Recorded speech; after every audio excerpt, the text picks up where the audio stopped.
So first of all, a warm welcome. Sapna. So I'll just give you a quick introduction of about myself first, and then probably we can look through the topics which will be covered for today, right? I think someone is waiting on the lobby. So I am a certified Oracle Integration Cloud Specialist, and I have in total of close to around 9 plus 10 years of experience implementing Oracle applications, both EBS and Fusion. Okay, and I have close to 3 plus years of experience working only on Oracle Integration Cloud for different technologies. So in my 10 years of experience, I have at least implemented more than some 15 to 18 end-to-end implementations, which includes different modules like HCM, SCM, uh, finance, all these different tracks, and also projects, and also CRM. So I have different wide varieties of experience on implementing the modules as well. Right? Along with that, from the Oracle Integration Cloud point of view, I have experience working for more than 3.5 years there, and integrating different systems like third-party systems to Oracle Fusion system, or EBS system to third-party systems, and EBS system to Fusion systems, all kind of integrations, along with page developments like VBCS, JCS, and other stuff. Okay, so we're talking about only Fusion implementations. I have done at least 6 to 7 Fusion implementations alone, right? So that's quickly about myself, and I am from Bangalore, right? So I do work for a reputed company. This is about myself, right? And let's quickly discuss about the course agenda for today, right?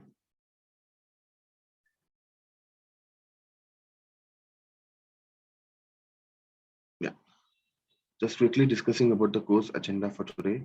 So what are the things which we walk through, and what are the things which we discuss about in this session are here. So one, um, we do introduction to Oracle Cloud or Oracle Fusion, and then we have SaaS, PaaS, and IaaS overview. How does these things are different, and how do these things work, right? And what exactly we mean by SaaS, PaaS, and IaaS, right? And then we have course content overview and demo in the instance. So since Sapna, you know about Fusion, but since Venkatesh doesn't know it, but I'll just explain the basics of Fusion so that it will be easier for everyone, right? Uh, so Fusion is what does a Fusion represent in Oracle terms, right? So Fusion is a mix and match of many different modules, and then put together, and then put it into cloud. They call it as Fusion, right? So in a layman term, it is an amalgamation of the best functionalities from multiple products like EBS, PSFT, Siebel, uh, analytics applications, and talent acquisition systems, right? All these applications are reconciled to a common business process model, right? And delivered in a single data model. So that can be delivered from a single URL or a single point of or source of information, right? So, and built on native standard middleware technologies. So all these technologies are built on a middleware technologies, which is Fusion middleware, right? So including embedded analysis contents. So it also includes the analysis contents inside it. So analysis is something which is like Oracle transactional analysis. So wherein you can do your own reporting like dashboards, analysis, everything, right? So to be very honest, Fusion is not only the next set of EBS release or something like that. It's a new age of integrated applications. Right? In the market today, to be very honest, Fusion is the one which is a very booming application in terms of all the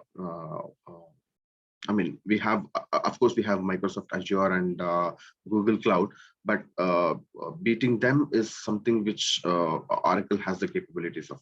So if we go back to some 15, 20 years of time, right? So Oracle is the place where, no one could beat them in terms of database capabilities, right? So there was many other databases like IBM had their own databases, and even Google came up with some databases. Microsoft came up with some databases, but no one could even touch the database capabilities of Oracle. So it was so different, and it was so very well maintained, right? But launching Fusion was little late from the Oracle side. By the time Microsoft and Google or Amazon Web Services, so all these folks have launched cloud applications. So people went into that applications, and since even Oracle launched it late, so then it's picking up now. And since they have the capabilities, which was like building a database from the very native point, so all these cloud moving capabilities of the database as well has been improved by Oracle. And so uh, A, they have beaten almost all the technologies on the ground today, right? B, and they're the market leaders, which at least in 1-2 years going to happen, right? And then coming to the Fusion applications itself, right? So we discussed that it's a mix and match of many other applications, like EBS. I mean, it took many things from EBS. I mean, if you see most of the APIs or any other things which work even in a Fusion will always be the EBS APIs, right? Just that they'll be exposed as web services, or just that they would be exposed as integrated within the cloud services. But the native of the APIs and the native of the functionalities, if you see from the SCM point of view or from the finance point of view, maybe the screens would be different. We don't have forms in Oracle Fusion applications because we have BBCS pages. And so yeah, as I was saying, guys, so Fusion application does comprises of many different application versions. Like we have one is EBS, right? So if you have to see Fusion applications, right? So the entire functionality, how order management works, like if you have to take an example from the SCM module, so how the order management works, so more or less the cycle is same, right? So you have quick release, you have a ship confirm, everything, right? So even the database structures would also remain more or less similar. I mean, barring some databases, barring some tables and some views which has some changes, right? But if you see the end of the day, whatever the APIs which gets used, it is more or less similar to EBS. But the only thing is that it would be exposed as web services. Okay, so even Oracle EBS also had this web services concept via the SOA middleware, right?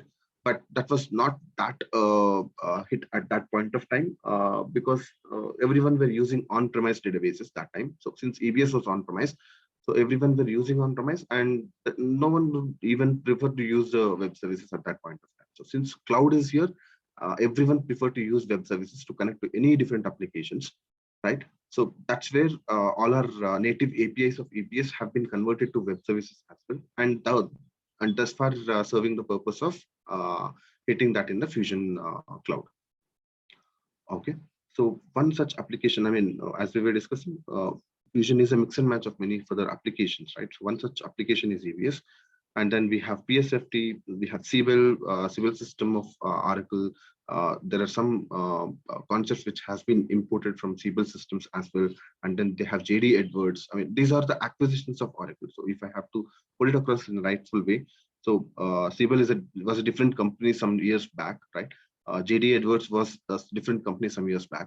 So likewise, PSFT was some different system some years back. And even if we have to see, Oracle Talio is a different system, which is a recruiting system, which was also a different company altogether some years back. So Oracle has acquired all these companies, right?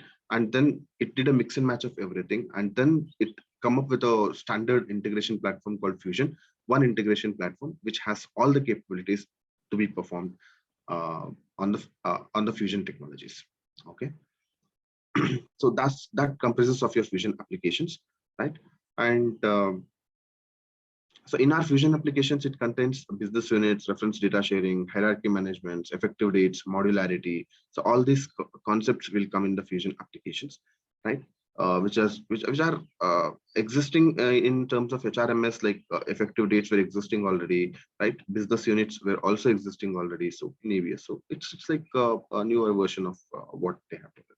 So to be very honest, it's just not a new release of an EBS. It's just a new era of technologies of the integrated applications. Okay, and then very tightly integrated with Fusion is our analytics, right? So analytics have the capabilities of dashboards, embedded analytics, and planning applications. Like you can design your own dashboards. It's like a couple of clicks here and there, and then you will be done with a bar graph. Couple of clicks here and there, and you will be done with a pie chart of all your application statuses and other stuff, right? So it's like transactional business intelligence of Fusion is way too strong. So that's the reason people move from SAP or from Google Cloud or Azure into Oracle, because the transactional business intelligence capability of Oracle is very, very strong. And the database support technologies on the cloud is also very strong. Okay. So guys, if I'm fast, or if you have any doubts at any given point of time, please feel free to stop me and ask them. And I'll be very happy to help you guys. Is that fair?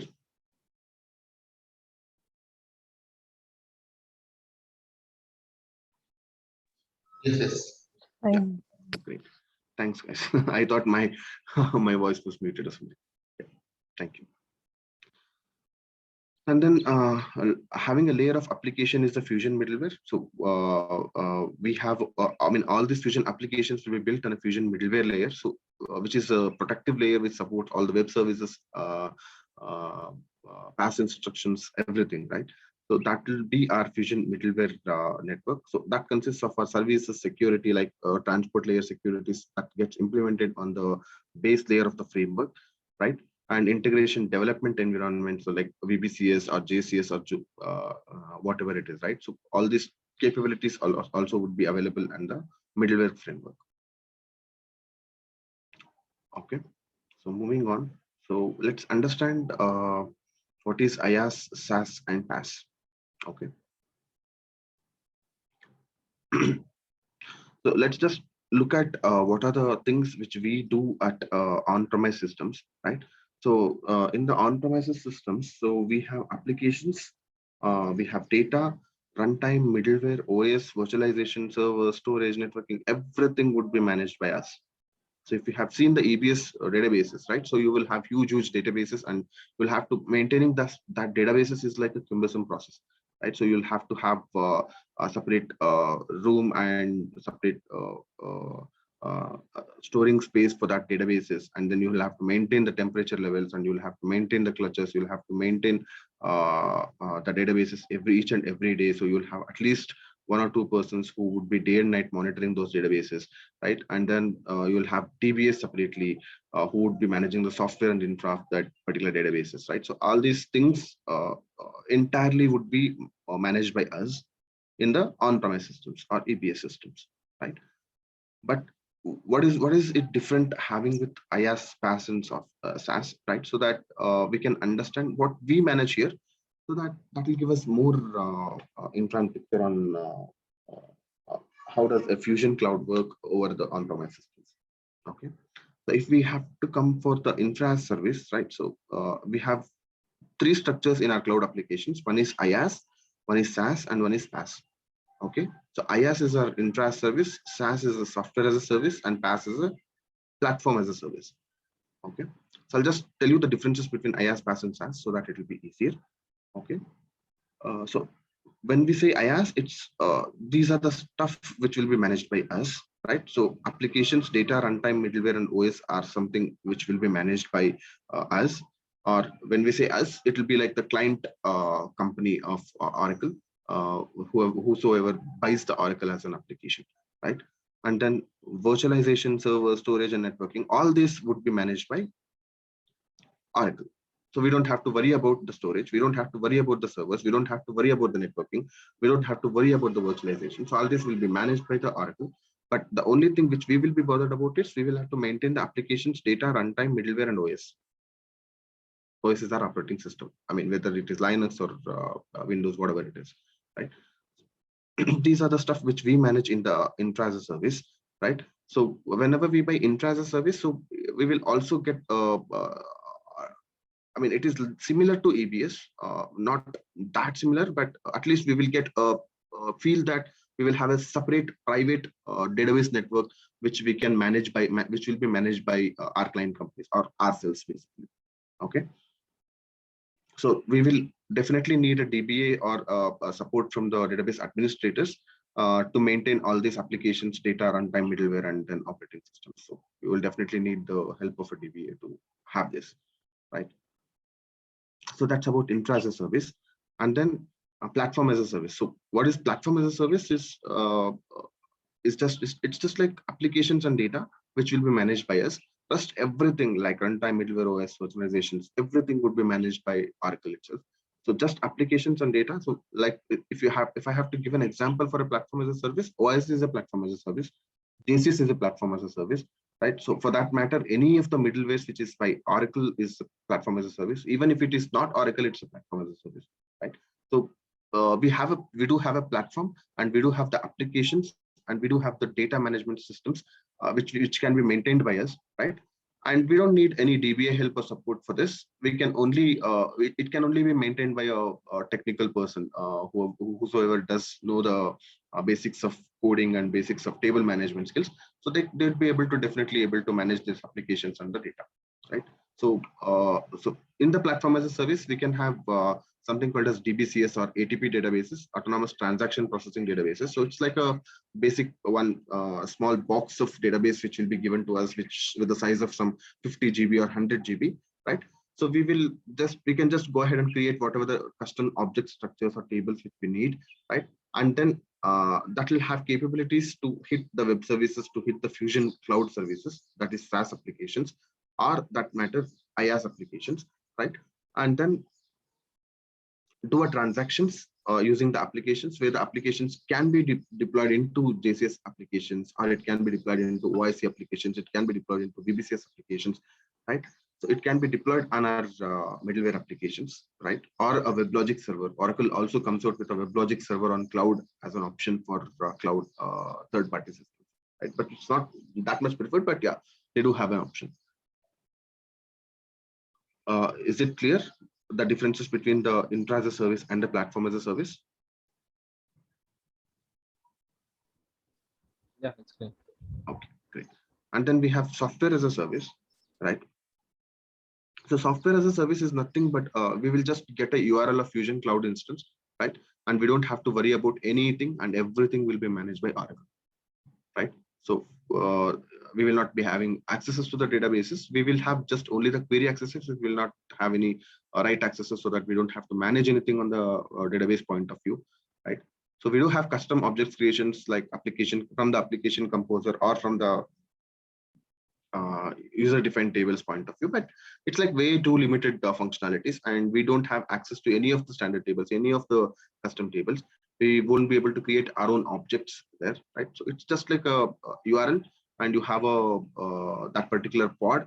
I mean, you'll be connecting to that particular pod, and you have all the capabilities inside your particular Fusion application, right? So that is your software as a service.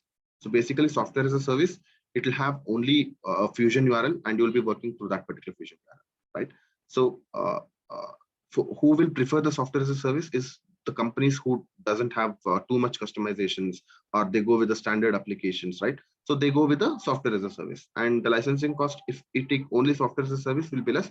So that's the reason most of the clients will first start with the software as a service. So then they assess their system, like what else they do need. So then they switch whether they need any platform as a service applications like OIC or something to do some integrations between the middleware systems and other systems, right? So if a client has the third-party systems, right? So those third-party systems are capable enough to do the web services handling or do the development, everything, right? So they don't have to buy the platform as a service, right?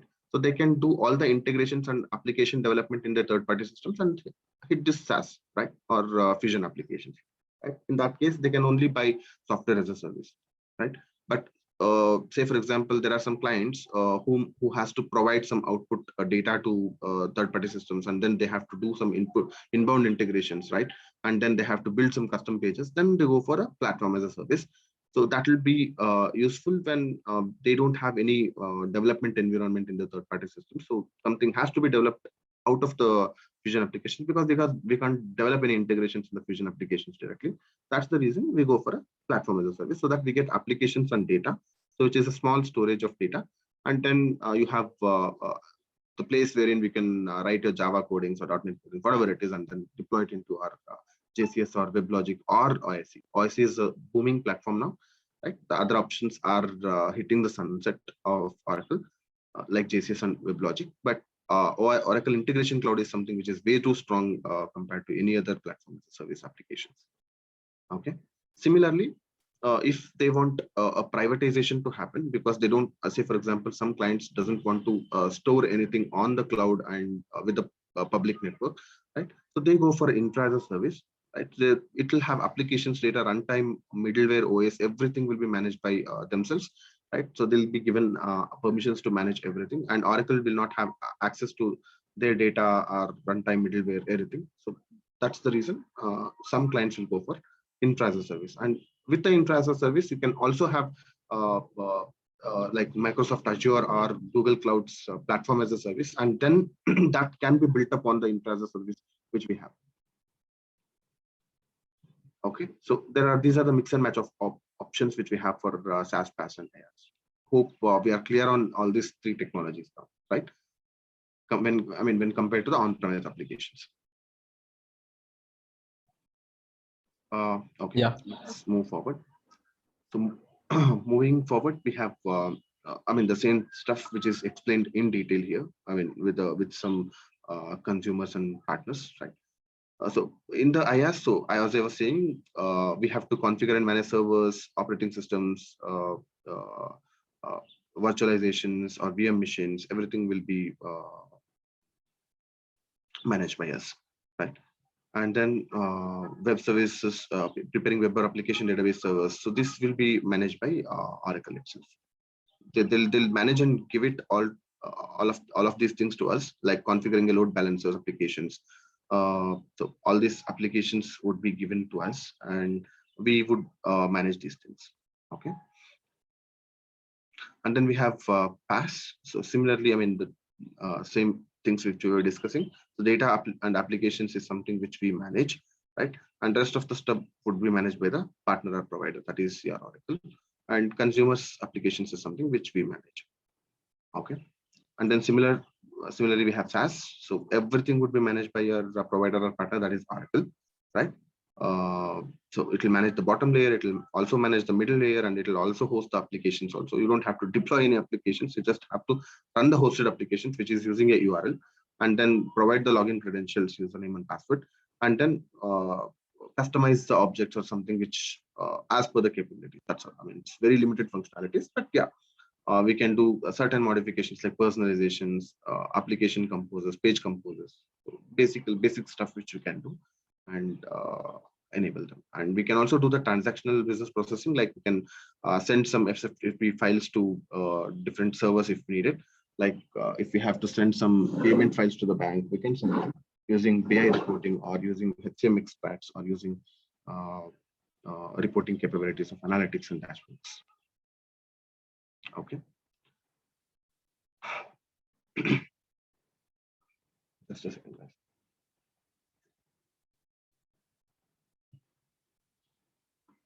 Yeah. Coming to Fusion application offerings, what are the offerings which it does, right? So it has Oracle Fusion Financial Management. So in the financial managements, it has general ledgers, account payables, asset management, payments and collections, account receivables, cash and expense management, common modules, and KPIs, that is key performance indicators, dashboards, extensibilities for your. So these are the stuff which will be provided from the financial management point of view of Fusion. Okay. And from the Fusion HCM, which is human capital management or HRMS system, basically, that has global human resources, workforce lifecycle management, that is the life cycle of an employee management, benefits, compensations, that is your salaries and other stuff, right? And talent review, that is for your recruiting and other stuff, performance and goal management, right? So it will also do, if we have to do a performance indicators evaluations for the or year-end cycles, so all this comes in your performance and goal management. And then payroll, which is again related to the compensation. And again, we have network, and again, KPIs and dashboard extensibilities are common across the applications, right? And then coming to Oracle Fusion Supply Chain Management. So we have product master data management, distributed order orchestration. We have global order promising, inventory management, cost management, shipping and receiving. So as I said, you're right. So most of the EBS functionalities are available, and it is similar also. I mean, functionality wise, they don't differ much. The only thing is that it will be a new set of different tables, and I mean, certain tables are new, and then certain tables would be modified, and then you will have all these APIs which were like PL SQL APIs. You will have it modified as Java applications, and I mean, expose it as web services. Okay. And then we have Oracle Fusion Project Portfolio Management, which is Oracle PPM, so which is also gaining more and more popularity now. So these three are the Fusion applications which are highly sold in the market, right? For the from the financial management. I mean, Oracle's financial management is as strong as anything else. Nothing can or even have beat Oracle in terms of financial management and in terms of the general ledger management, right? And HCM is like, this was the first Fusion application which was launched by Oracle, and it's like quite so popular because this is one of the most stabilized systems. And then supply chain management is after all these two things, so it is also more or less stable now and widely used by the customers, because most of the customers who use Fusion financials, right, they definitely use purchasing or the SCM capabilities, right? So either P2 to P cycle or an O2C cycle, right? So that's where this is also gaining more and more popularity. Okay. And then in the project, we have project costing, project billing, project performances, project control, project integration gateway, contracts. So all these things comes under your project portfolio management. This is also gaining popularity now. Right, and then we have Fusion procurement. So procurement has purchasing, sourcing, suppliers, spend and performance analysis. All these things would come in your procurement, and procurement is closely integrated with the supply chain as well, right? And most of the people who go with supply chain go with procurements because they'll have their own procurement team also working on procuring the raw materials to build their supply chain management. Okay. And then we have Oracle Fusion CRM. This is also one of the older compared to Fusion. So Fusion HCM. So I think first HCM was launched and then the CRM was launched almost in the similar timelines, right? So this is also pretty popular now, which has the customer master sales, marketing, incentive compensations, right? So territory and quota management, right? These are different set of functionalities also, but I mean, these things are more popular in US or other network geographies compared to India. So in India, I mean, most of the clients doesn't use CRM, right? It is more popular towards the Eastern countries and USA. Okay, so our KPIs, dashboards, and extensibility FAW, which is Fusion Waves. So these things are common across all the offerings of Fusion applications, right? That is the transactional business intelligence capability of all the Fusion applications. Okay. And then just a quick question, like how do the customers buy modules based on the number of users or their usage, or based on the modules? How the Oracle application is sold actually? Just the additional information, just to know. Yeah, that's a good question. It was from Chidambaram, right? So Chidambaram, so what Oracle does is basically, say for example, if I take an example of human capital management system, right? So what Oracle does is they'll give you the maximum number of employees which can be managed. Okay, a threshold. Okay. A threshold, right? So for example, they will have, I mean, they have a cutoff of around 5,000 to 10,000 person managements per what to say per license. Per license. Okay. So then basis that, say for example, I have 50,000 employees in my organization, right? So the client has to decide, okay, my limitation is 50,000 active employees, so I'll have to buy 5 into 10 licensing of the Oracle Fusion Human Capital Management. Like, So that's how a human capital management system is sold, right? So, and it can be plus or minus 5 or something like that. I mean, that can be bargained with Oracle, with a CSM of Oracle. But yeah, that's how a human capital management system would be decided, basis the licensing. And then if we have to go for supply chain management, it depends on number of orders or number of transactions which happens on a day. oh, so they'll be charging based on our after a go live, like how we use it. Is it? Right. I mean, it is like a monthly subscription payment which you'll be doing for the licensing cost. Oh, it is okay like that. So it can be monthly, it can be quarterly or yearly, right? But then it depends largely on the volume of the Transactions.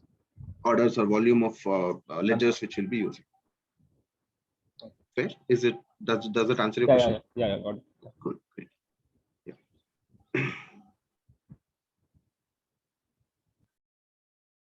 Yeah. So coming to the common integration scenarios. So what are the common integrations? We'll just quickly go through the common integration scenarios in the interest of time. We are already. I'm sorry. So we'll see quickly on the integration options which we have. Like we have option 1, third party. Okay. So to give you a basic overview on what does the common integration scenarios mean. So while we integrate Oracle Fusion Cloud, that is SaaS environment, right? Because SaaS environment doesn't directly have a capability of doing the own integrations, right? Like ABS, we don't have a place where we can write the code and develop it and then deploy it, right? So what are the different options which client chooses for integrating this with the third-party systems or their own third-party systems, to be very honest. Right. So we will see different options which can be used and what is the most viable option in the market as a, okay. So option one is third-party development. So when we say third-party development, so the majority of the development would happen at the third-party system, right?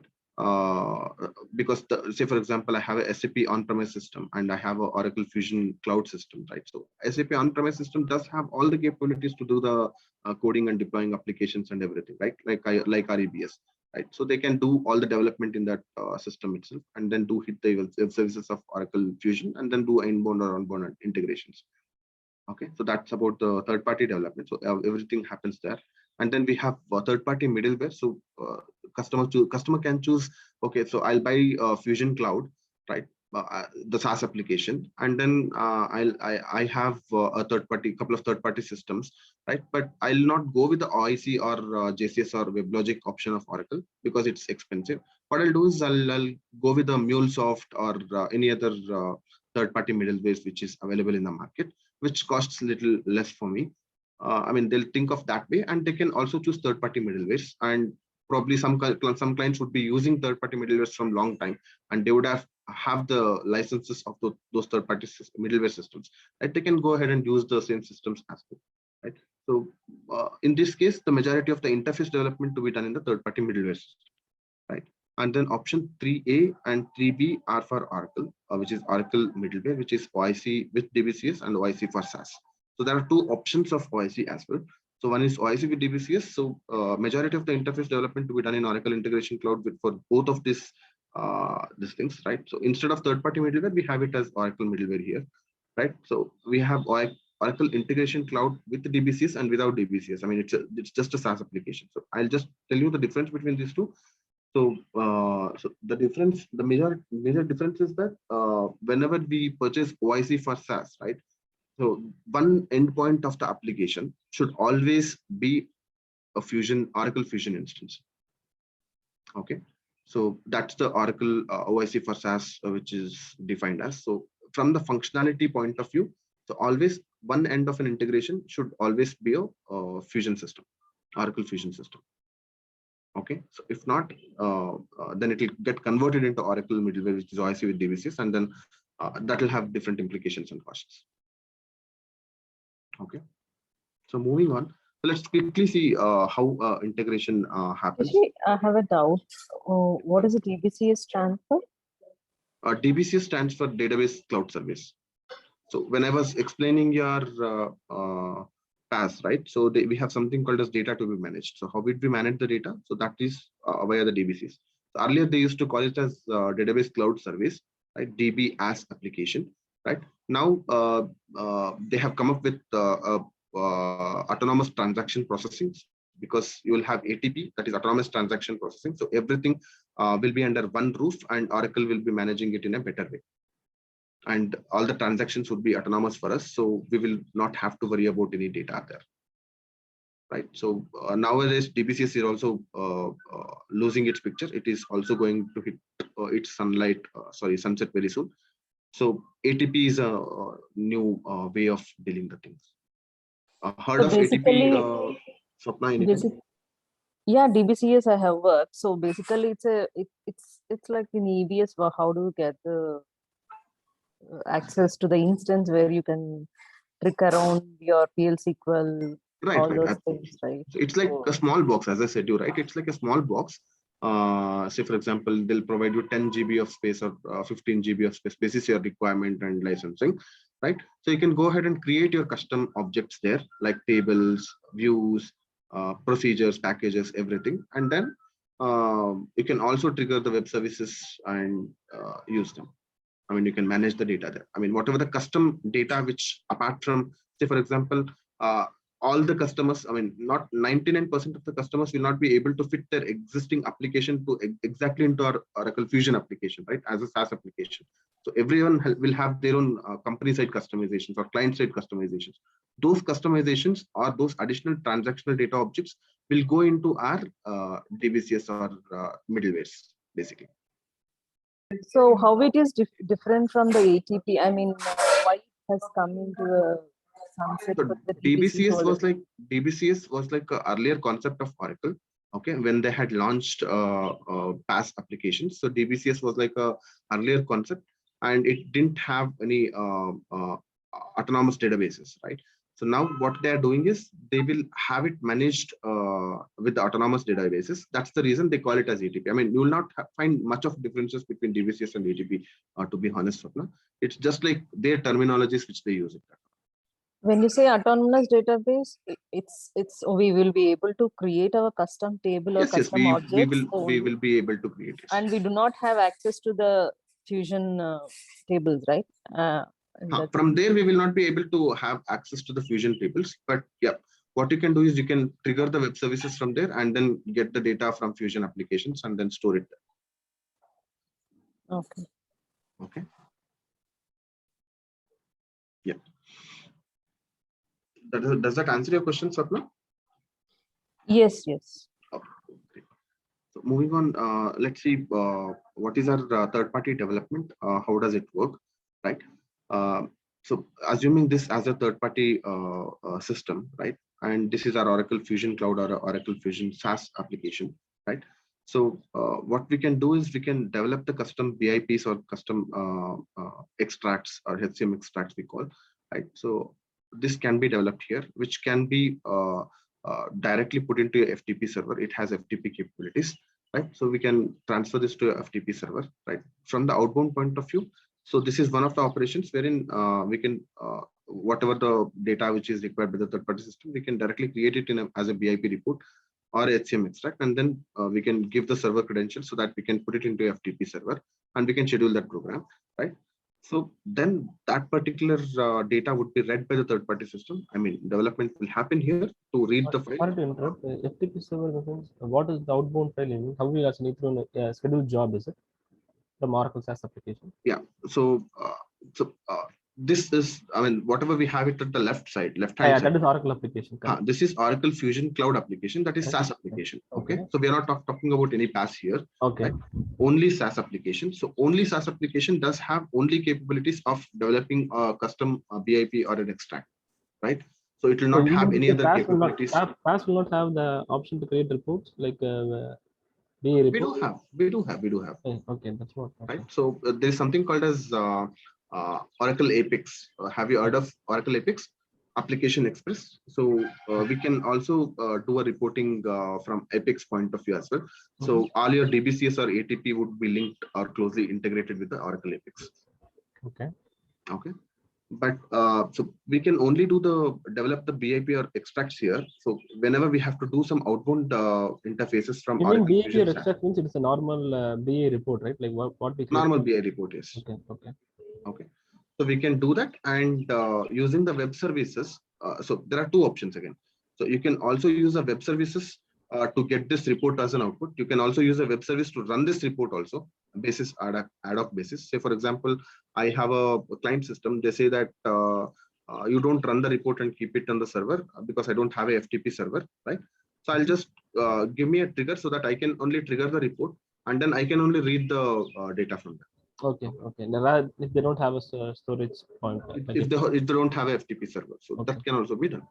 Okay, so that at that point of time, what happens is Oracle has something called as Oracle UCM, which is Unified Content Management, right? So all the files, extract files or a BIP output files will go and sit in our UCM. I mean, we'll have to select that option ultimately. So once the option is selected, so it will go and sit on UCM, and UCM can be accessed via the web services, and we can pull the file from the UCM. Okay. Yeah.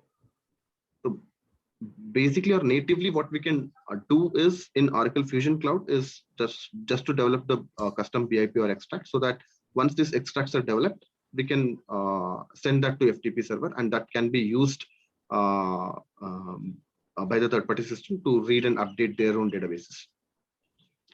Okay. So that's about outbound integration. So from the inbound point of view, so inbound, we don't have any option to develop anything in the Oracle Fusion Cloud or Oracle Fusion SaaS, right? So the development has to happen at the third-party system. Like they have to develop to generate a file. Like if we have to push some HDL, then we can create a HDL file, which is a pipe delimited file, and then push it. And if we have to push it via the FBDI, like for customers or suppliers or anything, then we have to create a FBDI file and then push it to UCM, and then we have a web service to load that particular file, right? So it's a two-step process. One, we'll have to push the file to UCM and then load the file using the load operation, right? So that's how we do an inbound integration to Oracle Fusion Cloud, right? So the majority of the development happens at the third-party system itself. Okay, and then we do have the REST APIs, which can be used for post and get operations. Like most of the objects in Oracle Fusion Cloud also has been exposed via the REST APIs, right? So we can use a get operation to get the data of that particular business object. Like if I have to get the customer details regularly, we can use a get operation on the customers and get all the customers which are created at Oracle Fusion Cloud. And then we can also, if we have to create the customers from our third-party system, then we can use always the post operation to create the customers on the Oracle Fusion SaaS. So this is how we do inbound and outbound in terms of REST APIs, and this is how we do it in terms of file operations. Okay. So, I mean, this is something which is explained the same thing. We have explained the same thing. So there can be two kind of integrations, right? One is a web service based and one is a file based, both in inbound or outbound, right? So in the inbound, this happens via this web services is via post operations, and for outbound using web services is get operations. And from inbound point of view, we have to develop a file and then push it to UCM and then load it, right, from the file operations. And then from the outbound point of view, we can develop a BIP or extract and then push it to FTP and then do it. This different post is triggered from here. Like, what is the triggering point, from SaaS application or from third-party application? We don't have a triggering point from SaaS application. That's what I was saying, right? Because all these integrations should be developed at the third-party system. The triggering point will always be at the third-party system. The only triggering point which we can have is scheduling this BIP or extract. So when you say FTP server, where this FTP server is from Oracle SaaS or it is from? No, Oracle SaaS doesn't have any FTP server. It has only file server called UCM, which is Unified Content Management, which will also be cleaned up by Oracle in a couple of, say for example, 1 or 2 months of time to keep it intact. So where this FTP server resides? So this FTP server is a client server. I mean, we don't have any FTP server here. Okay. I'm just saying that if a client has an FTP server, they can use it. If they don't have the FTP server, they also can call this using a web service itself and then get the file also. There's a web service to get the file also. Okay. Okay, so that will come in a base64 encoded format. They'll have to decode it and then they'll have to read it.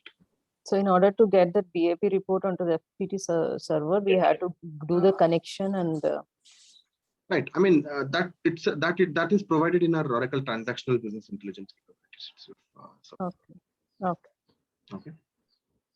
So we can do it from the, I mean, we can create a connection from Oracle Fusion application itself to a FTP server and test the connection and then dump the file every day. We can schedule a program to dump the file. Okay. Okay. Yeah, that's the same thing which is explained here. I mean, we can have two different mechanisms to have the inbound and outbound operations, right? One is web service based and one is file based. So web service based is, again, third-party system will need to call our Oracle standard SOAP or SOAP web services or the RESTful APIs to push the data into Oracle Cloud, right? So file based is, again, third-party system will do the development to generate the file in a format as required by Oracle Cloud, that is FPDI or HDL formats, and then further push the file into the UCM server, followed by running Oracle import process using SOAP services published by Oracle. Okay. And then similarly, the outbound interfaces from Oracle Cloud, it's again web service based. Third-party system will need to call the Oracle standard SOAP web services or the RESTful APIs to pull the data from Oracle Cloud, which is the GET operation, right? And then if it is file based, Oracle Cloud will generate the file data in a mutually agreed format, which is a BIP or extract. And then, I mean, it can generate, I mean, BIP can generate any kinds of files, right? This is the template. So we can have a CSV file, we can have a pipe delimited file, we can have Excel file, I mean, anything, right? And then further push that file into FTP server, if at all there is a FTP server present at the client location, or third-party system can also read that particular file from the UCM using the SOAP web services. Okay, so option one is clear when we have a third-party development. Yes. Yeah, let's move on to third-party middleware. So the capabilities remain same, right? Of Oracle Fusion Cloud or Oracle SaaS, that remains same. That doesn't change anytime, right? The only thing is that we have a third-party system here. Say, for example, third-party system is also a cloud system, right? So if it is also a cloud or SaaS application, then it will also not have capabilities to write any programs or trigger any programs, right? So that's the reason when we go for MuleSoft or any other third-party middlewares which client has, right? So that will be integrated tightly with your third-party system, right? So all the development, like the development which was happening in the third-party system earlier, will happen in the third-party middleware now. But the capabilities remain the same, right? The Oracle Fusion Cloud capabilities will never change, right? So it will either post operation or a get operation for the web service-based integrations, either an inbound file or an outbound file for a file-based operations, right? But the development will happen in the third-party middleware, rather having it in the third-party system.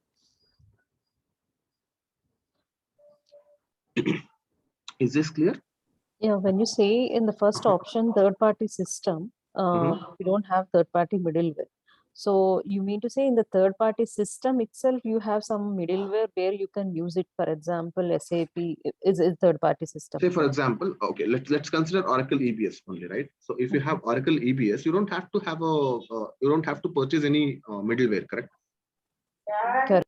Because you can do your programming in your database, which is your EBS system. You can also do your Java programs and deploy it into your application server, right? So it has all the capabilities, and you can also develop the pages and deploy it if you need, right?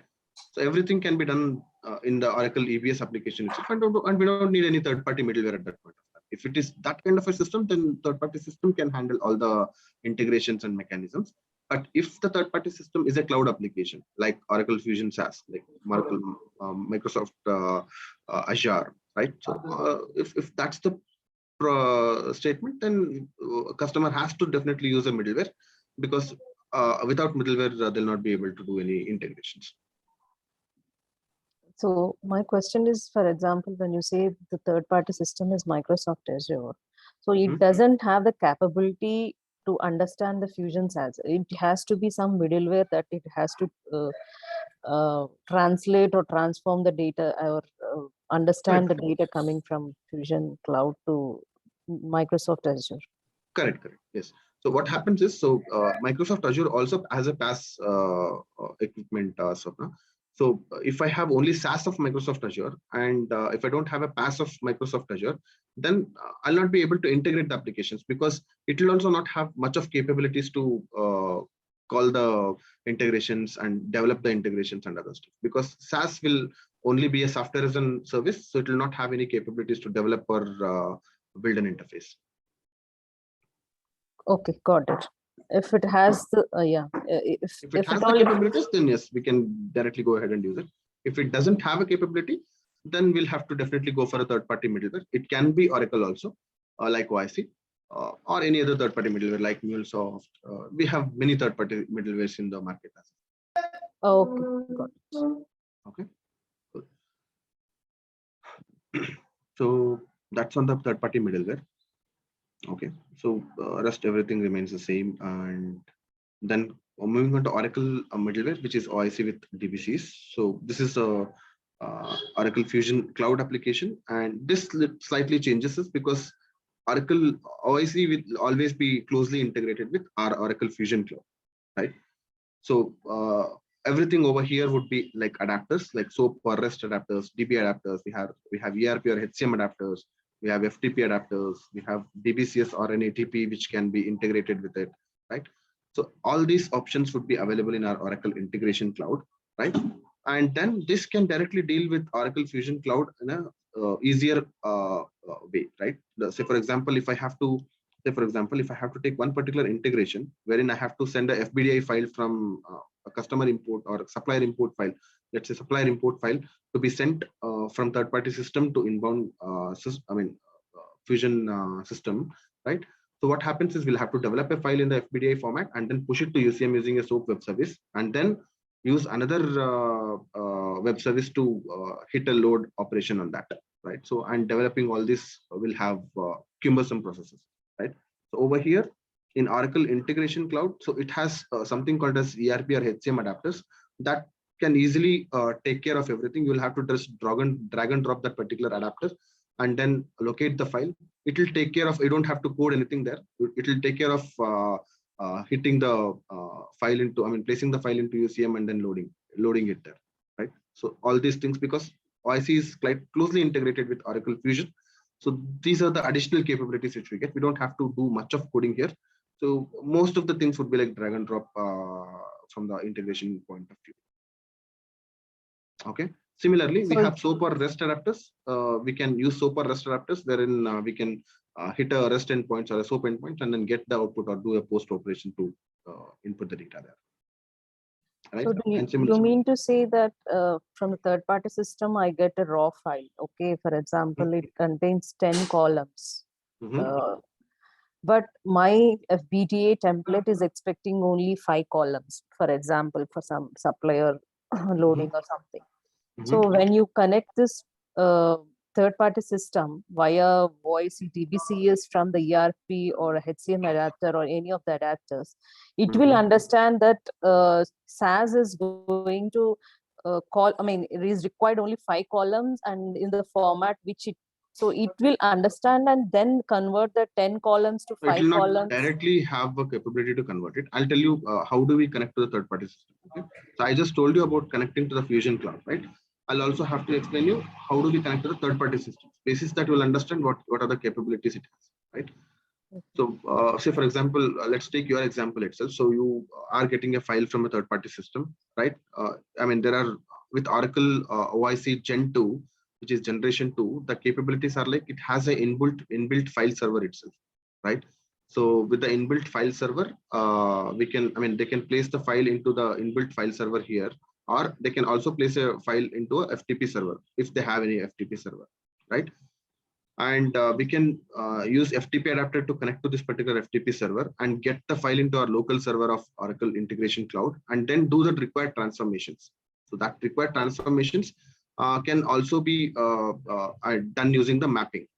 We'll have mappers, so we can do the mapping functionalities, right? Say for example, my file has some 10 columns and I have to use only 5 columns, right? I'll have a mapper functionality and I'll map only those 5 columns to the 5 columns which are required in my FBDI template. So does OIC gives that 5 columns, for example, as a object, for example, FBDI, you have to go from the Fusion SAS, go and check what is the FBDI template had which columns, 5 columns, or from OIC we will be able to know that what 5 columns that are required so that I can map to the raw first thing is, so there are 2 things here. One, if you have to do that way, then you'll have to go for the web service based integrations, right? So if we connect using ERP adapter itself, if you go for the web service based integration, then it will know what are the required fields, and OIC will know what are the required fields there, because it will download the XSD for you. Okay, and download this XSD and keep it handy, so that it will show you what are the fields which will be required for this particular import operation. Let's say supplier import. I need supplier number, I need supplier site, everything, right? But if it is a FBDI format, then it will not know the format. You will have to download a file, and then you will have to prepare a file and then keep it. So Does that in answer the- your question? No, I still have question, like in the OIC DBCS, you will download the file from SAS FBDA template, say having 5 columns. You will keep it as an what do you call input, and from this particular FTP server, the third party system, you will have your raw file. So on your OIC, now you will try to map the 5 columns which have come up from the FBDA, which is also resides in OIC. Map it to the raw file. Is it my understanding correct? All right. So what happens is just a slight modification. Your understanding is absolutely right, Shapna. So just a small modification on that is, so we will not store any FBDA file anywhere in our this thing. So we will have it handy, and we will know, okay, these are the 5 columns, and this should go and sit into these particular 5 columns in my file, and I'll create a new file altogether. I'll not, I'll just read the data from the raw file, and I'll create a new file altogether in my file server of Oracle Integration Cloud. And that particular file can be used for the inbound operation of the Oracle Fusion Cloud. Okay, it is you who decide to which column needs to be come. Right, it's always us who decide what has to be done. Okay.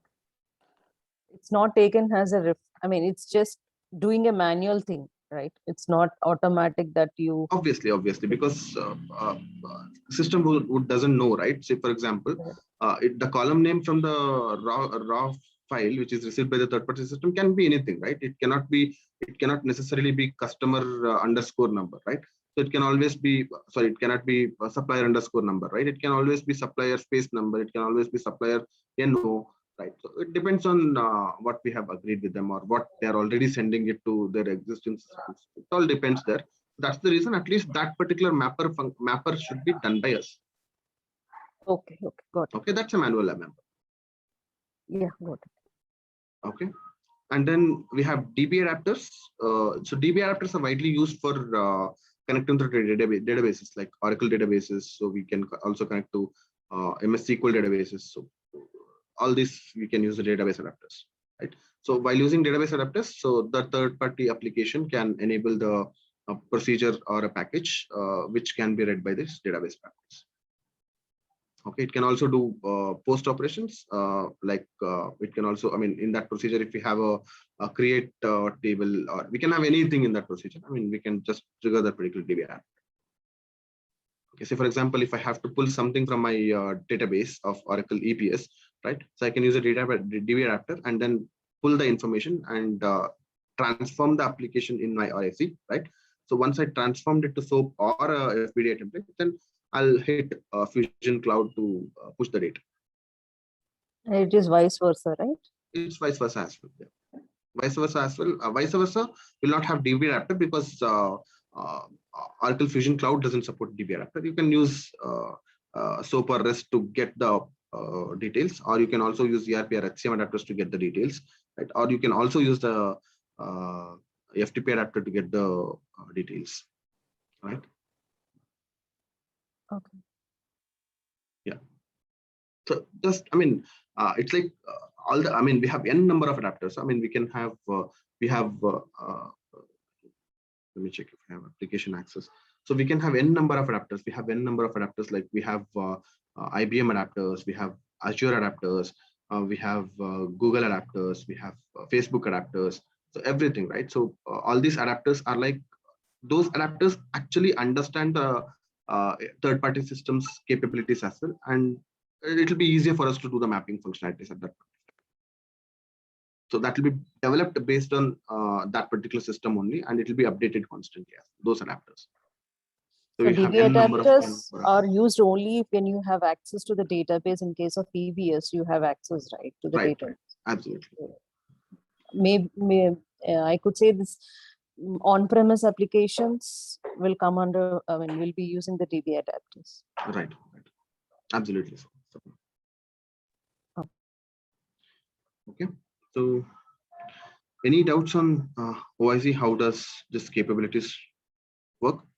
I'll just quickly go through the wordings as well, because you will understand more in terms of these wordings, right?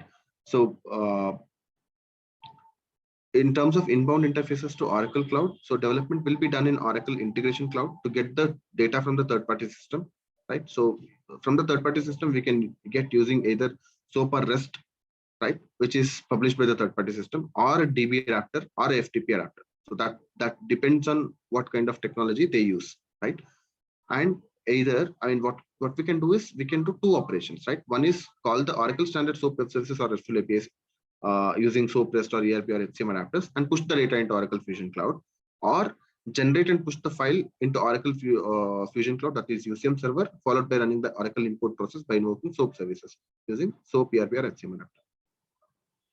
Okay, so we can first is to get the data from third-party system, right? So the get of data can be used using SOAP, REST, or DB or FTP adapters, right? Once we get the data, then do the transformation and use it in either web services way or in the file-based way to push the data into Oracle Fusion. Does this makes more sense now, Sapna? Or Chidambaram, Venkatesh, you have any doubts? So the FPD method will have the load interface program and the import process, right? Right. And what about the other one, web services, that will not have the load or load interface or import process? It's directly the endpoint. So for example, supplier, you'll have an endpoint directly. So it's like in EBS, you are calling the supplier creation API directly. Okay. Okay. You don't have to do load operation or anything. You have to just hit a post operation on that particular API. So that will directly create the data in the base table. Right. That will directly create the data in the base table.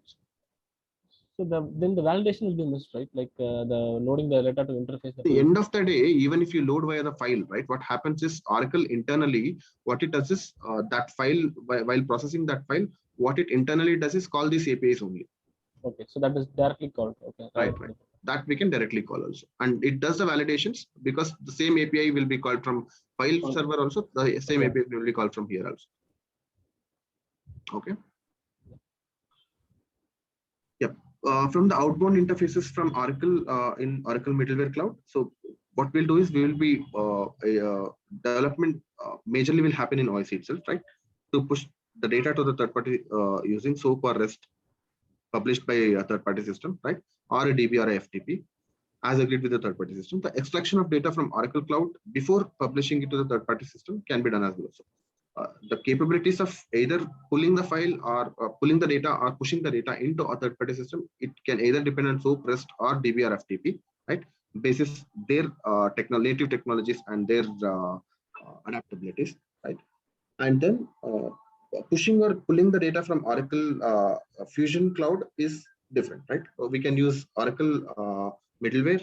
We'll need to call the Oracle standard web services like SOAP or REST web services and get the data, right? And then do the transformations and then push it to a third-party system.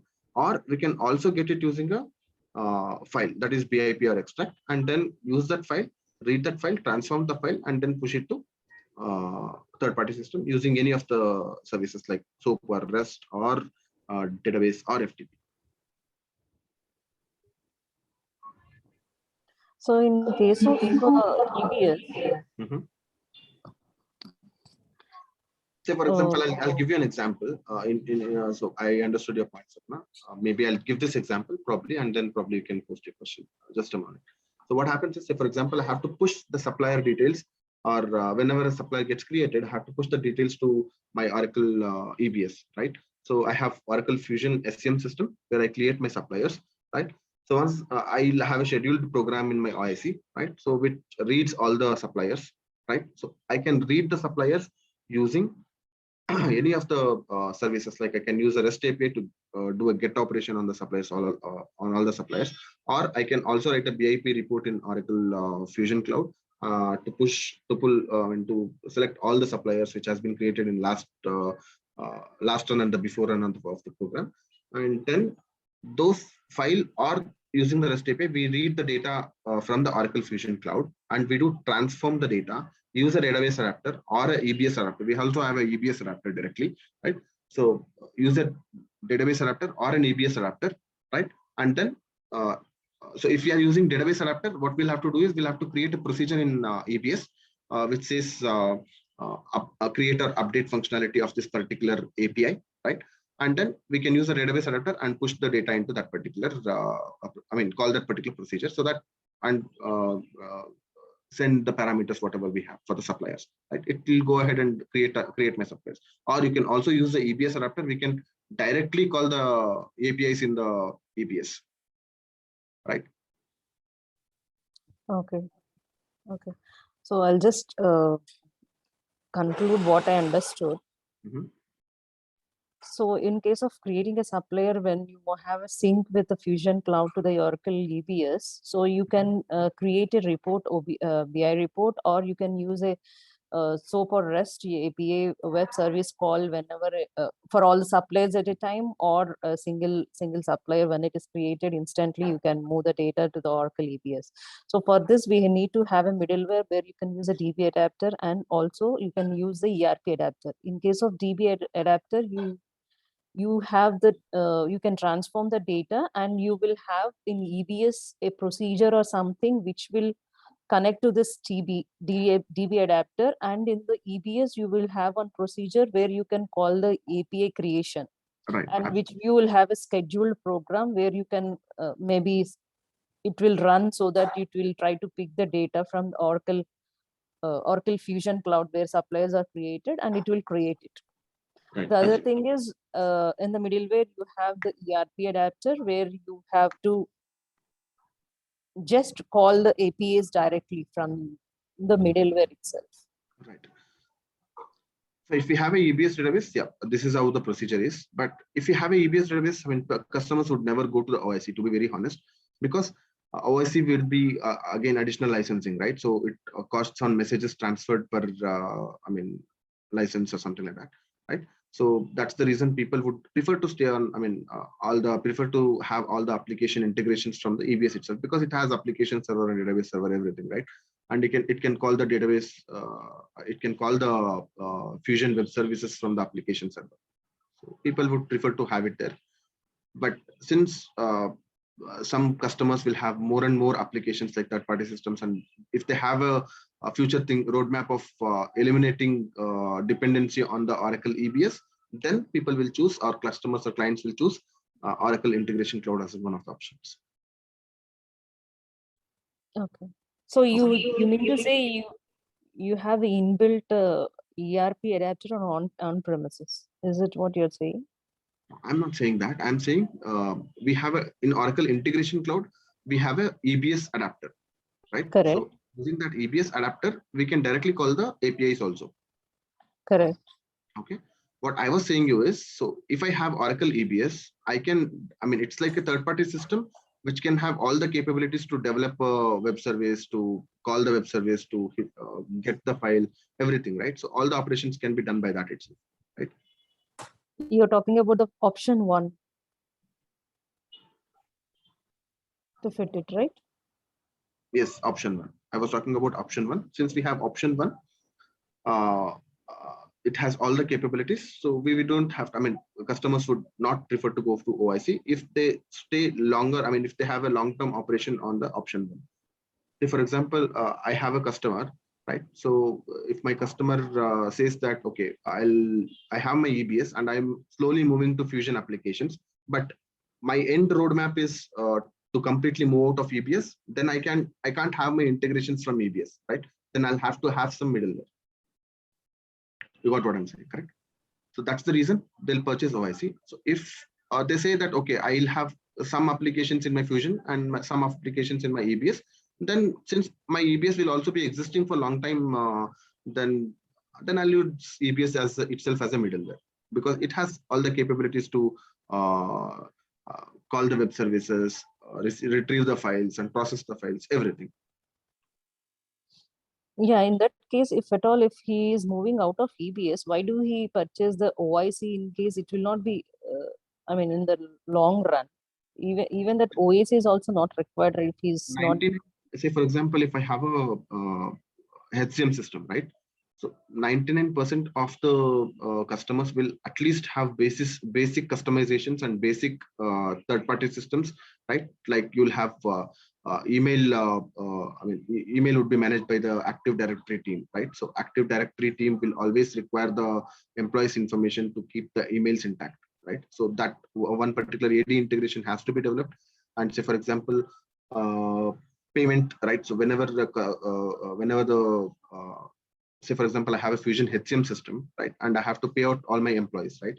So then I'll have all the payment files to be sent to my bank every monthly, right? For that, you need an outbound integration, right? And I have, say for example, I have a Oracle SCM and my suppliers are getting created from some third-party sites, right?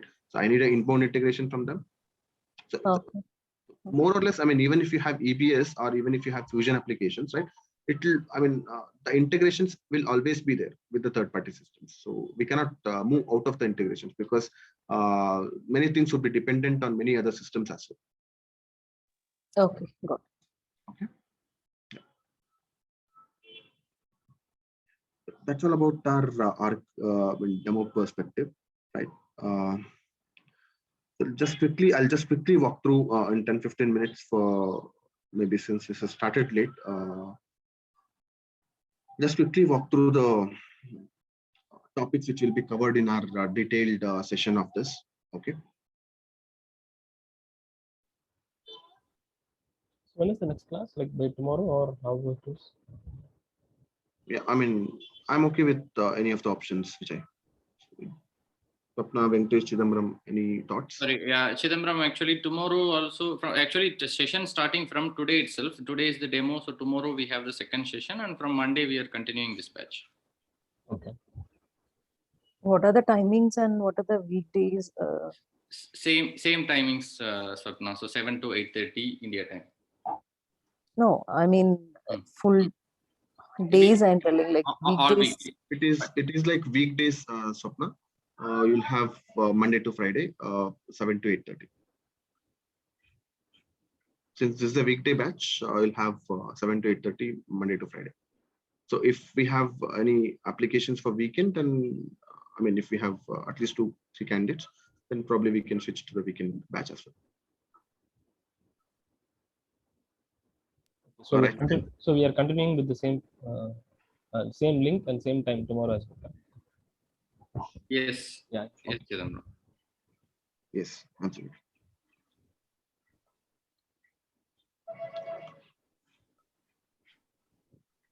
Yes, Shashi, I think you can just continue. Just in maybe 10 minutes, you can just quickly walk them through the course content. Able to see my screen? Or Yeah. you're able to see, right? Yeah. So, what are the topics which will be covered in our Oracle Integration Cloud training is so in part 1, you have the Integration Cloud Service, which is ICS. And part 2 is Oracle Fusion Technical. So we'll have basic introduction to our Fusion instance as well. And how do we develop Fusion technical integrations and other stuff. And then we have advanced live integrations with the Fusion SaaS automations, and then related technologies like ADF, SOA, VBCS, PCS, and other stuff, right? So in the part 1, we have introduction to cloud integrations, like where we have overview of Oracle Cloud and introduction to various Oracle Cloud offerings, which we discussed, and we will probably discuss this in detail. And then overview of Fusion middleware applications, right? Architecture of Fusion applications. How does the SOAP web services and WSDL work? How does the REST web services work? And then what is XML, XSD, and JSON operations of XSDs, right? And then we have, this is with respect to the OIC itself, right? We have Oracle Cloud adapters and connections. We have adapters. What are the adapters which are available in OIC? What are the connections? How do we create the connections? What are the properties of triggering the integrations? And what is a SOAP adapter? I mean, each and every adapter, like basic adapters in detail, right? Database adapters, REST adapters, file adapters, and then ERP cloud adapters. All these adapters at a glance. And then we'll also go through the integration patterns, like what are the basic integration patterns which are available in OIC, like basic routing, app-driven orchestrations, what is scheduled orchestrations, how do we publish to OIC, how do we subscribe to OIC, how do we do file transfers using OIC, right? And then so integration design overviews, how do we create an integration, defining or triggering a source connection, how do we define the target connection, how do we do data mapping between source connections and the target connections, right? And also how do we do the tracking of the fields, right? So I mean, what are the fields which can be tracked between the source system and the destination system, and how do we activate the integrations, and how do we test these integrations, right? And how do we enable these integrations as a WSDL, like say for example, if I have to call that integration itself from somewhere from the outside of the system, and how do we call that? That's how do we enable the integrations to the web service, right? So we can enable our integrations also as a web service. That's what I mean. And then we have integration mechanisms. So in the integration mechanisms, we have exposing the integrations as SOAP service, REST post operations, REST get operations, right? And how do we convert REST to SOAP, and how do we invoke the SOAP service in integration? How do we invoke the REST API in the integration? So how do we convert from XML file to CSV file or to JSON or to different file formats? Say for example, I receive one particular file format from my third-party system, and I have to convert it to another file format. Say for example, I receive as a CSV file, and I'll have to send it as a JSON file using a REST API to Oracle Fusion Cloud. Then how do I convert that CSV to JSON, right? And vice versa, all these things. And then invoking various adapters in the integrations. So how do we invoke the different adapters in our integrations? This is how we do it. And then orchestrations. So what are the different orchestrations which we have? Like app-driven, what are app-driven orchestrations? What is a scheduled orchestration? And then how do we create an orchestration? How do we define, trigger, and invoke the sections? How do we map the related data in OIC? And how do you use the functions? There are different functions which are provided by Oracle Integration Cloud. It has wide range of functions, including lookups and other stuff. How do we use those functions in our day-to-day activities of integrations? And how do we do a stage file for read, write, zipping the files, unzipping the files? I mean, everything can be done in the OIC itself. How do we do it? Right? And then how do we use the looper functions, right? How do you use switch functions, while loops, for loops, everything can be used in OIC. How do we use it? And then how do we do the loggers, notes, notifications, and wait operations, right? And then how do we invoke? I mean, we can create one integration and we can invoke another integration from a different integration. So, right. So say for example, I have one integration which goes from Oracle Fusion to Oracle EBS. So whenever that integration gets invoked, in between, I have to on a conditional basis, I have to invoke another integration, right? That can also be possible. How do we do it? And then fault management, how to do the error management in our Oracle Integration Cloud, how to resubmit the errored integrations, right? How do we monitor the integrations? How do we monitor the errors of the integrations? How do we resubmit the errored integrations? All this comes here. And then how do we create the schedules? How do we use the global variables like workflow global variables? We have global variables which is residing in our OIC as well. How do we use this? And then how do we do the data stitch? Say for example, I have supplier information coming from two different third-party systems, right? I have to stitch those two integrations into a single integration while going into Oracle Fusion Cloud. How do I do a data stitch between those two integrations and create one particular integration for the inbound, right? And then how to use the OIC local file server. So from Oracle Integration Cloud Gen 2 point of view, which is generation 2. So we have local file server enabled and it has 500 GB of capability. And how do we use those instead of, if we are using that, we don't have to use any FTP server or anything because we have 500 GB there itself. We can directly go ahead and use it in our OIC local file server itself. So how do we how do we use the local file or FTP server of OIC, and how to enable the local file server? How do you manage the folders and permissions inside that particular local file server? How do you access it? How do you create a connection to the local file servers? All these things we'll be looking at Oracle local file server. Okay. And then from the project scope point of view, we have project work on integration use cases. So it's like real-time project use cases. How do you say, for example, invoke SOAP, map, and expose a SOAP, receive data as SOAP input and write it to FTP, read JSON data from FTP, and then return JSON in the REST GET operations, all these things. Right? So it's like live interfaces which we do in our. So you have some business cases here. Right. We have the. I'll just come to that. So this is like project work use cases, integration use cases, and basis this, how do we do the business cases is something which we'll have to show you. Right. I'll come to that. So probably I think we have it here. When we cover the Fusion technical, right?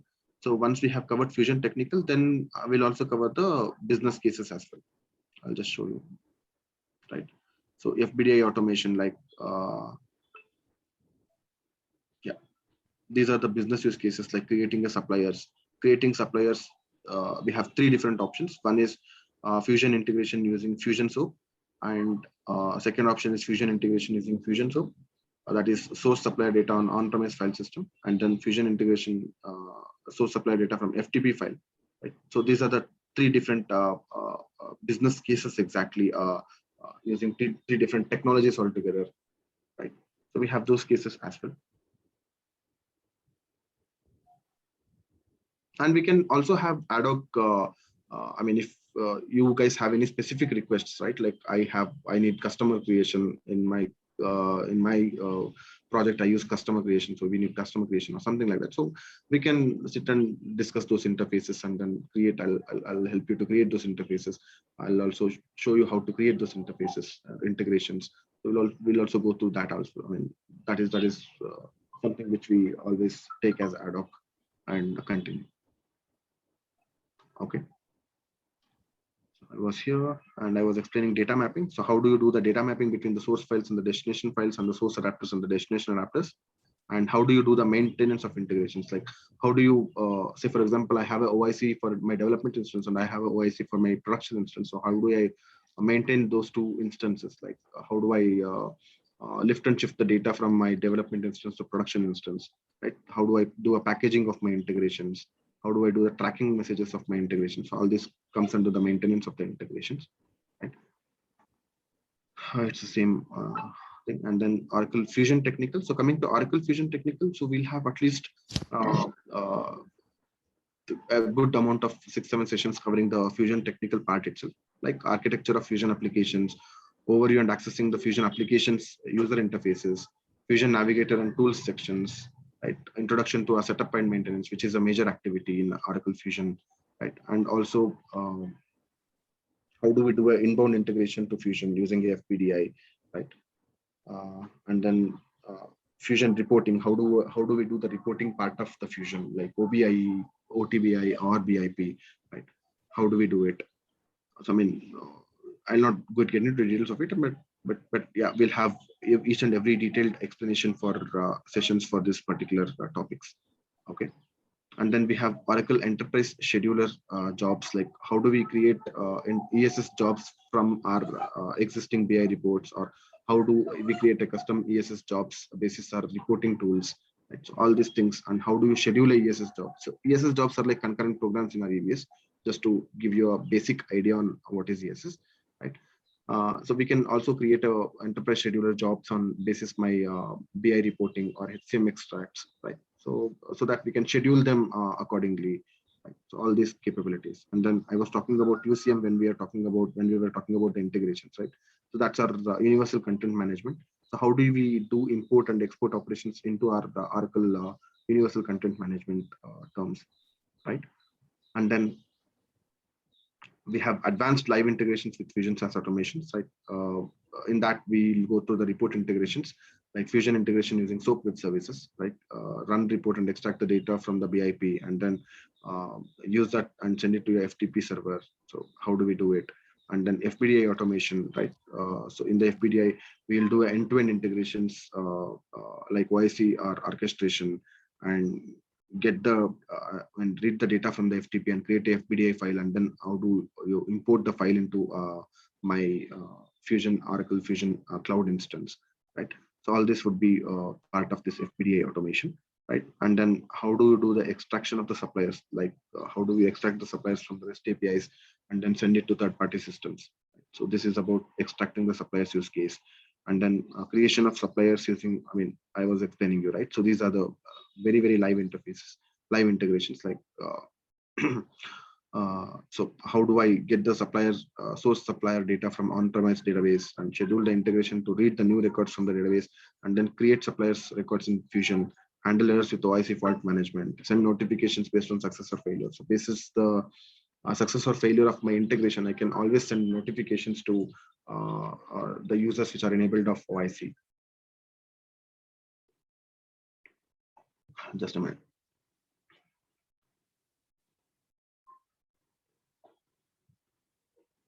Yeah, sorry guys.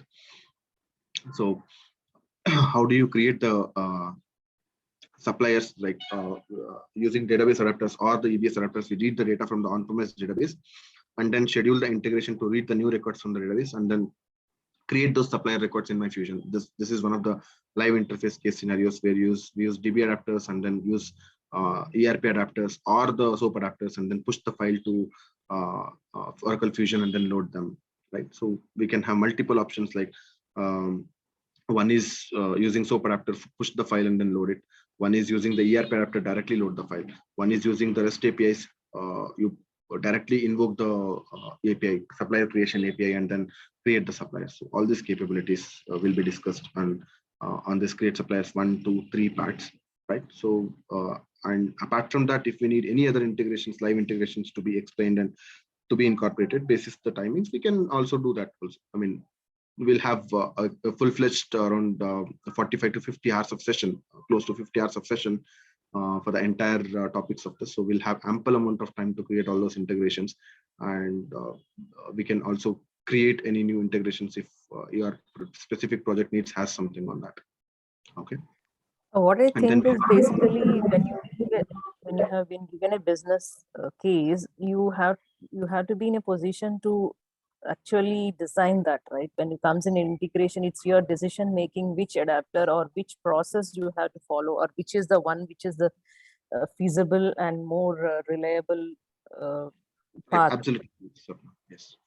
So I mean, once we come to this topic, right? So by the time we come to this topic, I think you should be familiar with all the adapters, all the connections, and all the integration mechanisms, and the capabilities of each and every adapter, and the future roadmap of your instances. Basis all these things, you will definitely able to take a decision on maybe solutioning. To be frank, like solutioning for a business case, you should be able to do it.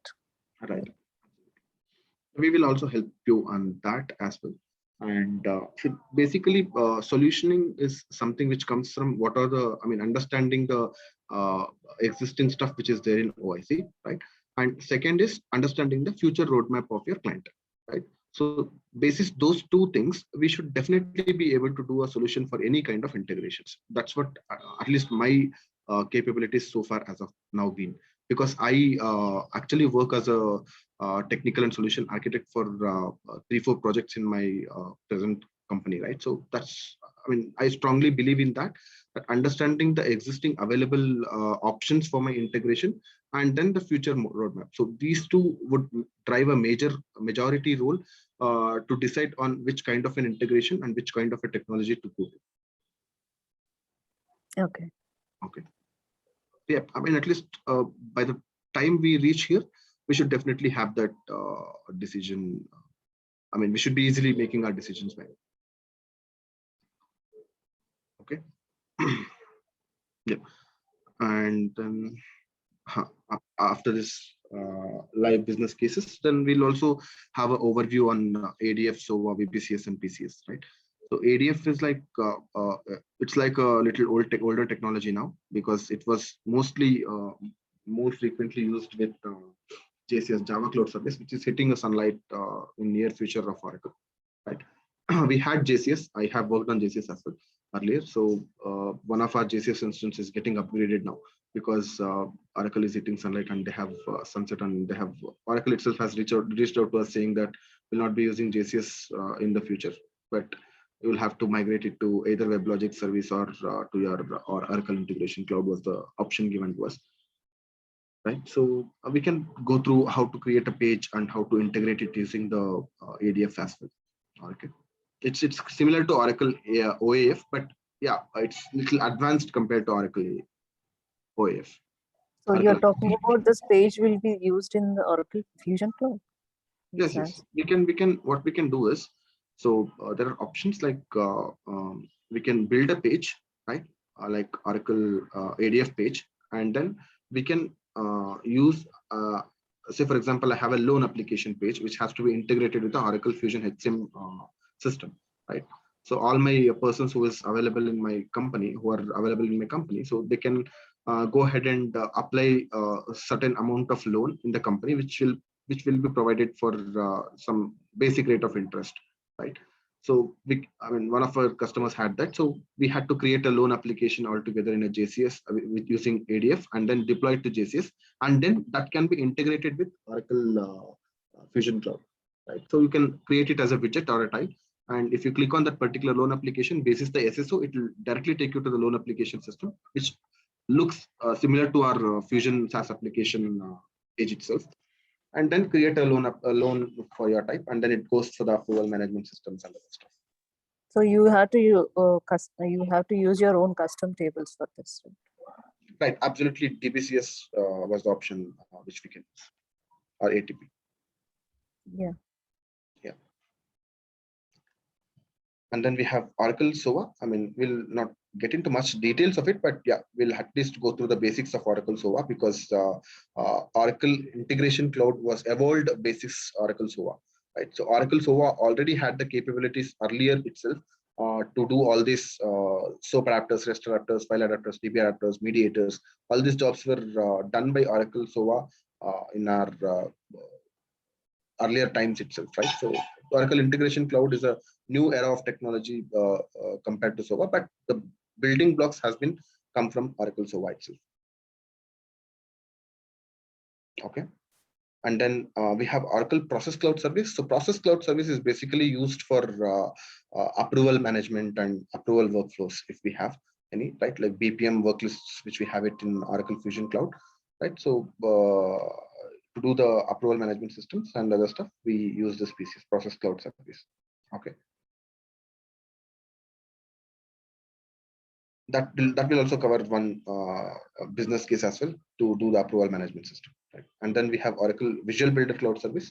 This is widely popular nowadays to design the pages and create the pages if at all any customer or client needs a custom page to be developed and deployed. So this is the most preferred option, which is VBCS, Visual Builder Cloud Service, right? So we also compare between VBCS and ADF, and we also develop a basic application of VBCS and then do other CRUD operations on that, right? And then test it. How do we test it in the OIC instance, and how do we deploy it and then call it from the Oracle Fusion?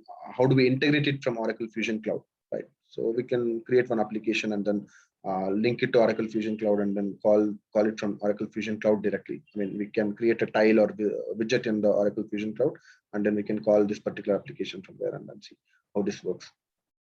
Again, this will also need the business objects to be created and database objects to be created. And backend will have integrations flowing from Fusion system. So see, all these pages will have a separate link, right? A separate link altogether, like Subfire portal, something like that. Sorry, voice is little feeble. Is it Venkatesh? No, Chidambaram here. So all these applications, the custom application that we are building will have a separate link apart from the cloud application that we are using, correct? It will be OIC link itself. Visual Builder Cloud Service is part of OIC, right? It's an additional licensing comes with OIC, right? You will have OIC link basically, and that link we can be given in Oracle Fusion Cloud as a third-party integration, and then enable it using a sandbox. Okay, that will be available as a tile icon in the navigator Right. screen. It's a widget or a tile icon, which is okay. Got it. And we can enable SSO going forward if we are deploying it into live instance, and then basis SSO, it will allow you to log in only that particular user step. Got it. Okay, so these are the topics which we will be covering in our session as well, in our detailed session of 50 hours. Okay, so any further doubts or any questions you have for now in this?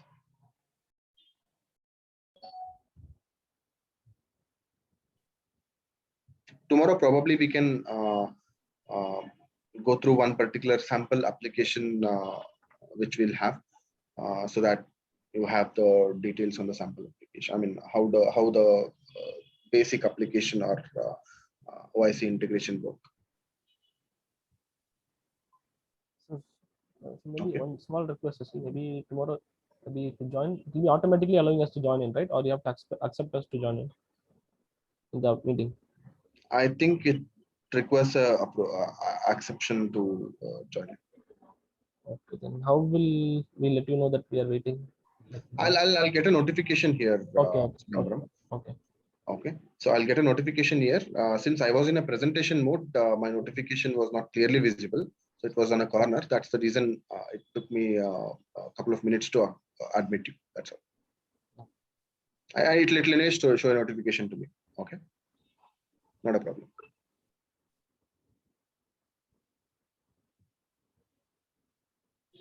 So any other doubts, Swapna, Venkatesh, Chidambaram, regarding the course content or regarding the integrations which we have discussed or regarding the demo which we have discussed?